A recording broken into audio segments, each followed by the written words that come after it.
मी आज गवारीच्या शेंगाची भाजी बनवते, जशी माझी आई बनवायची तशी. खारे शेंगा खूप छान लागते भाजी. लहान मुलांना खाता पण येते, जे मुलं तिखट खात नाहीत त्यांच्यासाठी. बघा ह्याच्यात मी काय काय टाकलं. थोडं तेल घेतलं,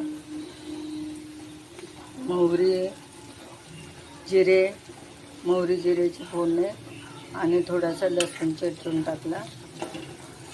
हळद टाकून मीठ टाकून हे चांगलं असं फ्राय करून घेते. आता हे झाल्यानंतर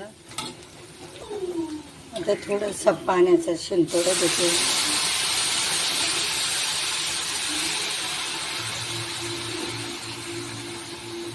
आणि थोडी झाकून ठेवते, म्हणजे काय ते व्यवस्थित